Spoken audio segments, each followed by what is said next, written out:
তিনি কিন্তু রাসূলকে ডাকতে পারতেন মুহাম্মদুর রাসূলুল্লাহ বলে, কিন্তু ডাকে নাই সম্মানের সাথে। কেমন? ইয়া আইয়ুহার রাসূল,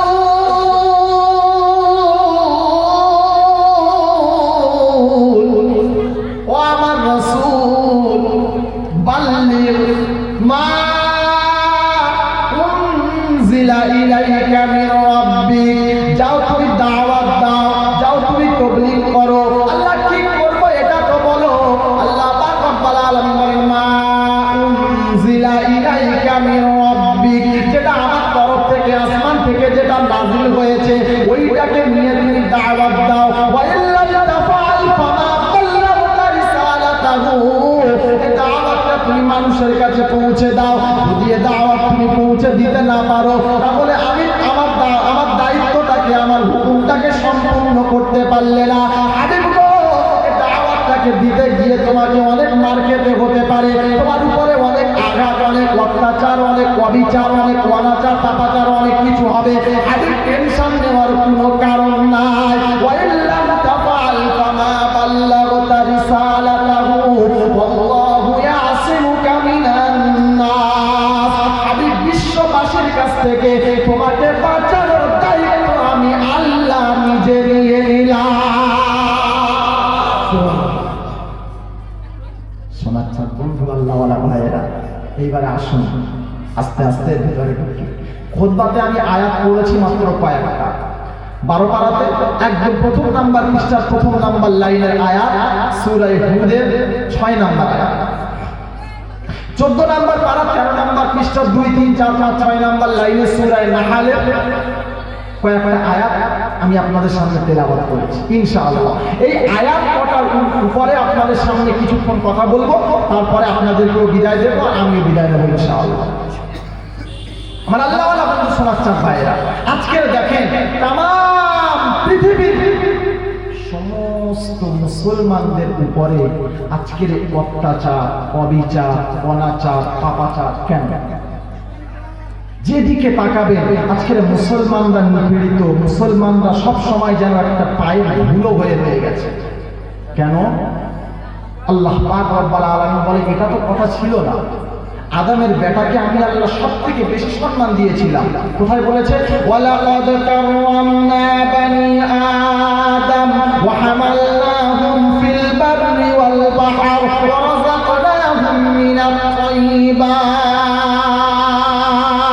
পারা নাম্বার 15, সূরা নাম সূরা বানি ইসরাঈল, আয়াত নাম্বার 70, ডান দিকের পৃষ্ঠার একদম উপর থেকে আয়াত। আল্লাহ পাক রব্বুল আলামিন শুনিয়েছেন ওয়ালাকাদ কাররামনা বানি আদম। জলে বাদশাহী তোমার হবে, স্থলে বাদশাহী তোমার হবে, জঙ্গলে বাদশাহী তোমার হবে, আসমানে বাদশাহী তোমার হবে, জমিনে বাদশাহী তোমার হবে, সব জায়গাতে রাজত্ব শুধু তোমার হবে, আর কারো রাজত্ব জোরে বলেন চলবে না। আমি আল্লাহ আদমের বেটাকে সম্মান দিলাম, পৃথিবীতে আর কাউকে দেওয়া হলো না। এই আদমের বেটা বড় নাকি অনেক বড় বড় প্রাণী আছে? একবার বলো।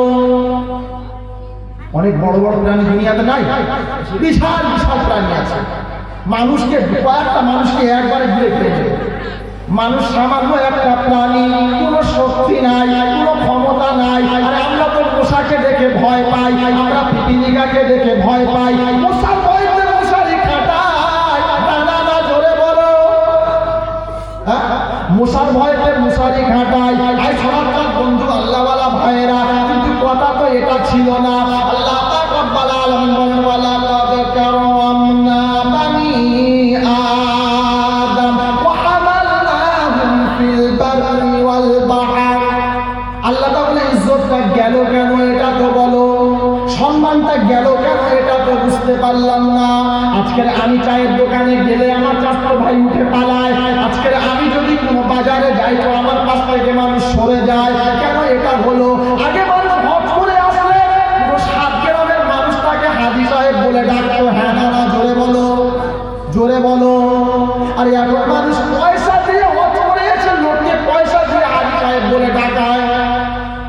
হ্যাঁ না না, দোকানে গিয়ে যায় সবাই চা দেয়, আইসা হজ করে আমাকে হাই সাহেব বলছে, এরকম লোক মনে হয় আপনাদের দিকে নাই। হ্যাঁ, আগে মানুষকে মানুষ বলতে হতো না, হাজি সাহেব বলে সম্মান করতো, আর এখন পয়সা দিলেও সম্মান পাওয়া যায় না। বলে আল্লাহ এটা কেন হলো, এটা তো বুঝতে পারলাম না। আল্লাহ পাক রব্বুল আলামিন বলে বান্দা রিজেক্টটা কোরআনে দেখ, এটা তুই কিয়ামত পর্যন্ত খুঁজে পাবি না। আল্লাহ কি রিজেক্ট এটা একবার বলো। আল্লাহ পাক বলে ওয়া রাযাকনাহুম মিনাত তাইয়্যিবাত, বান্দা রিজিক তোমার হালাল হবে, হারাম যেন, জোরে বলেন হারাম যেন হবে না। আর হারাম রিজিক এ জায়গাতে গেলে কোনো আমল কবুল হবে না। সারা জীবন নামাজ পড়বে, আসমানে নামাজ উঠবে না। আর 40 বার টাকা হজ করবে, খালি পয়সা খরচা হবে, কোনো কাজেতে আসবে না। বলে হুজুর এটা কেন হলো বলো। আল্লাহ পাক রব্বুল আলামিন বলে বান্দারে ওই রিজিকটা তোমার হারাম ছিল, বন্ধন থেকে তুমি টাকা না, হ্যাঁ বউ বন্ধক দিয়ে টাকা নিয়ে মাল হজে যা, ও হজ তোমার। বন্ধনের টাকা নিয়ে কাপড় কিনে জামা করে, ওই জামা পরে চাচা নামাজ পড়তে যায়, নামাজ হয়, জোরে বলে কথা বলে না, নামাজ হয়। আর টাকাটাই তো হারাম, মালটাই তো হারাম। ওই টাকার চাল কিনেছো, ডাল কিনেছো, খাবার কিনেছো, খেয়েছো, পেটের ভিতরেও হারাম, সব তো হারাম। এরপরে গিয়ে দোয়া করতে রব্বানা যালামনা, ফেরেশতা বলছে আর জ্বলাস না, ফল বন্ধনে টাকালে রব্বানা যালামনা, তুমি তো কাউকে ঢুকে দেখে। বলে কেন? বলে আরে আগে মানুষ অনেক কিছু বন্ধক দিয়েছে, মানুষ গয়না বন্ধক দিয়েছে, জমি বন্ধক দিয়েছে, বাইক বন্ধক দিয়েছে, বাড়ি বন্ধক দিয়েছে। এখন জামানা আপডেট হয়ে গেছে, তাই আমরা একটু আপডেট হয়েছি। হ্যাঁ না না জোরে বল, বউ বন্ধক দেবো, কথা ঠিক বললাম না বল, জোরে বলেন। আরে আগে মানুষ গাড়ি বন্ধক দিয়েছে, এখন আমি বউ বন্ধক দেবো। সারা একটা বউ আর কতদিন চালাবো, বন্ধকে 2-4 দিন থাক। হ্যাঁ না না। আর বন্ধনওয়ালারাও ভালো চালাক হয়ে গেছে। চাচা হাজি সাহেব গিয়ে বলছে লোন দাও, বলে চান্স নাই। আরে কেন? বলে বউ লিয়ায়। হ্যাঁ হ্যাঁ না না জোরে বলো। বলে চাচা তোমাকে তুমি যত বড় হাজি সাহেব হও, লোন তোমার নামে পাস হবে না। আর বউ নিয়ে আসলে কাগজপত্র কিচ্ছু লাগবে না। চাচা বলছে ঠিক আছে নিয়ে আসতেছি। ব্যাস বউ বন্ধ। ওখান থেকে টাকা নিল, টাকা নিয়ে ওইটাই সংসার চালালো। ওখান থেকে টাকা নিয়ে বাচ্চাকে মাদ্রাসায় দিল, ওখান থেকে টাকা নিয়ে বাচ্চাকে স্কুলে পড়ালো। ওই বার যদি ডাক্তার হয়, ওর হারামখোর ডাক্তার হবে, চোর হবে, ডাকাত হবে। কি হারাম টাকা দিয়ে পড়ে যদি ডাক্তার হয়, ও ডাক্তার হবে না, ডাকাত হবে। বন্ধনের টাকা, হারাম টাকায় যদি মাদ্রাসায় ছাত্র পড়ে, ওর যদি আলেম হয়ে যায়, শয়তান আলেম হবে, কোনোদিন ভালো আলেম হবে না। ও যদি আলেম হয়ে আসে, ও ফতোয়া দেবে বন্ধন তোর জন্য হালাল, কারণ ও মাল ওই লাইনে। এজন্য সোনার চাঁদ বন্ধু আল্লাহওয়ালা ভাইরা পায়ে ধরে আপনাদেরকে বলে যায়, কোরআনুল কারীম থেকে কটা আয়াত আপনাদেরকে শুনিয়েছি আজকে।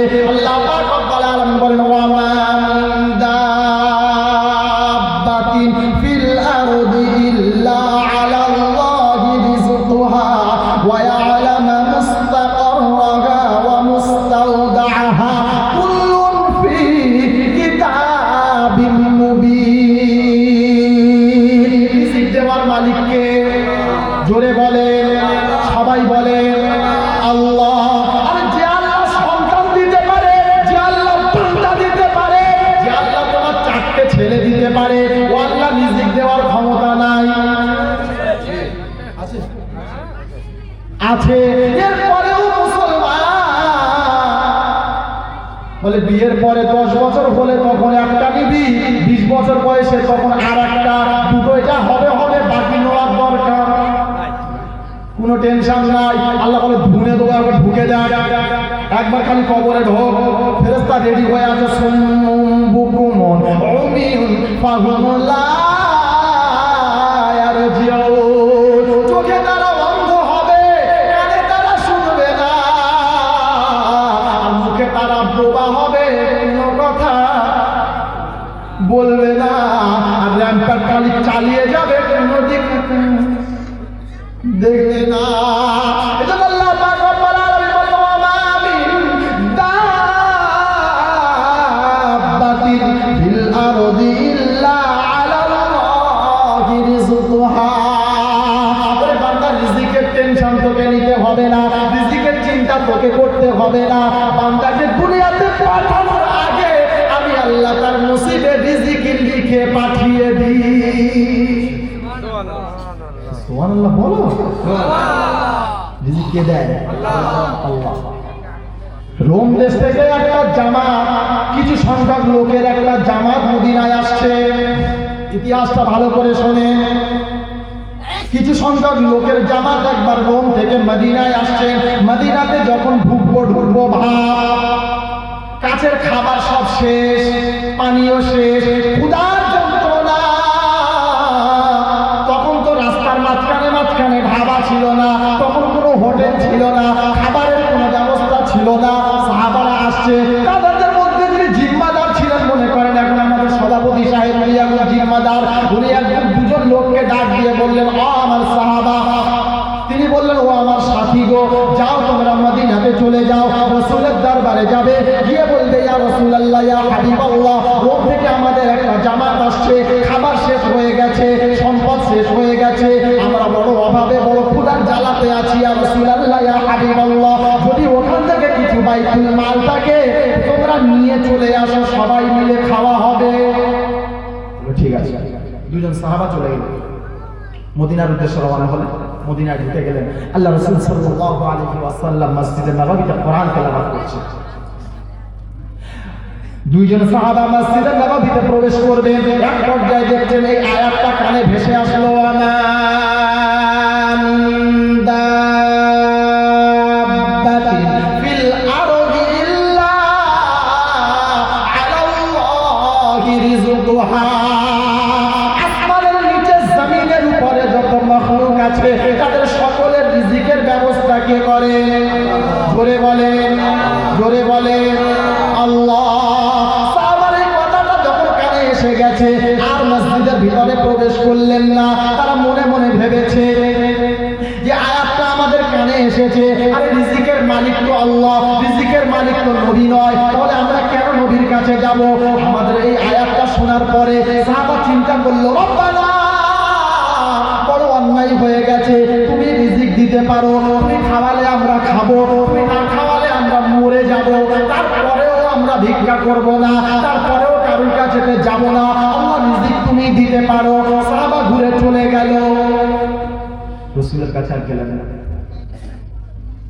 ঘুরে চলে যাচ্ছেন, চলে গেছেন, দেখছেন দুজন ব্যক্তি মাথায় করে খাবার নিয়ে এসে সালাম দিচ্ছে, আসসালামু আলাইকুম।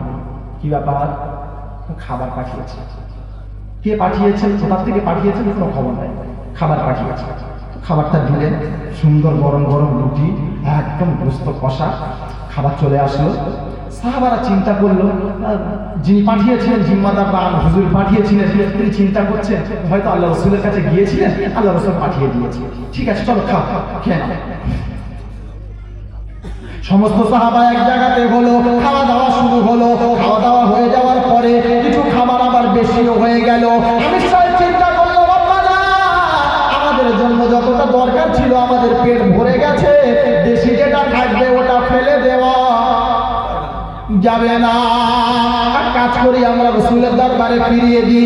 রাসূলের দরবারে ফিরিয়ে দেওয়ার পরে ওখানে যদি কেউ ভুকা থাকে তো সে খেয়ে নেবে। খাবারটাকে নিয়ে মাথায় করে ওই দুইজন সাহাবাকে মাথায় তুলে দিল। তারা নবীর দরবারে গিয়ে হাজির হলো, রাসূলের কাছে গিয়ে সবকিছু বর্ণনা করা হলো। আল্লাহ রাসূল বললেন, সাহাবা দুজন কোথায়, তাদেরকে এখানে ডাকো। ডাক দেওয়া হলো, কি ব্যাপার বলো? ইয়া রাসূলুল্লাহ, ইয়া হাবিবাল্লাহ, মসজিদে নববীতে ঢোকার সময় দেখলাম আপনি তেলাওয়াত করছিলেন, ওয়া মা মিন দাব্বা দাব্বাতিন ফিল আরদি ইল্লা আলাল্লাহি রিজকুহা। আমরা মনে মনে ভাবলাম রব্বানা রিজিক তো তুমি দিতে পারো, কেন আমরা নবীর কাছে চাইবো? আল্লাহ রিজিক তুমি দিলে খাবো, তাই আমরা ঘুরে চলে গেলাম আর রাসূলের কাছে চাইলাম না। কিছুক্ষণ পরে ব্যাপারটা এত দূরে চলে গেল। আল্লাহ রাসূল সাল্লাল্লাহু আলাইহি ওয়াসাল্লাম বললেন, ও আমার কলিজার টুকরা সাহাবা শুনে নাও, তোমরা এই আয়াতের উপরে বিশ্বাস করার কারণে রব্বে যুল জালাল জান্নাতের খাবারের ব্যবস্থা তোমাদের জন্য করে দিল। আল্লাহ দিতে পারেন না? পারেন না? আরে চলনের পরে আয়াত খোলেন, পারা নাম্বার 14 পৃষ্ঠা নাম্বার 13, পারা নাম্বার 14 পৃষ্ঠা নাম্বার 13 লাইন নাম্বার 2 সূরা নাহাল আয়াত নাম্বার 66 67 68। আল্লাহ পাক রব্বুল আলামিন বলেন, ওয়া ইন্না লাকুম ফিল আনআমি লাইবরা। আয়াত সম্মানব তোমরা শুনে নাও, ওই গবাদি প্রাণীর দিকে একবার তোমরা তাকিয়ে দেখো, তার মধ্যেও শিক্ষা নিহিত আছে। গরু কি কি গরু গরু গবাদি পশু নাকি জঙ্গলের? ঘরে পালা হয়। আল্লাহ পাক এখানে বলছেন, ওয়া ইন্না লাকুম ফিল আনআমি লাইবরা নুসকিকুম মিম্মা ফিল বুতুনিহি মিন বাইনি ফারসিন ওয়া দাম। ভালো করে তাকিয়ে দেখো, ওর পেটের ভিতরে আছে কি? ওর পেটের ভিতরে শুধু আছে রক্ত আর গোবর। হ্যাঁ না না, এই গোবর আর রক্ত ওর পেটে আছে। আল্লাহ আয়াতের মধ্যে বলছেন মিন বাইনি ফারসিন ওয়া দাম, তার পেটের ভিতরে আছে গোবর আর রক্ত। আল্লাহ পাক রব্বুল আলামিন বলে, বান্দা একবার ভাবো, বান্দা একবার চিন্তা করো, বান্দা একবার এটাকে নিয়ে সোচো, ওই গোবর আর রক্তের ভিতর থেকে আমি আল্লাহ রব্বুল আলামিন সুন্দর সুন্দর তাজা তাজা দুধের মতন নিয়ামত দান করে দিই। কি পৃথিবীতে একটাই মাত্র খাবার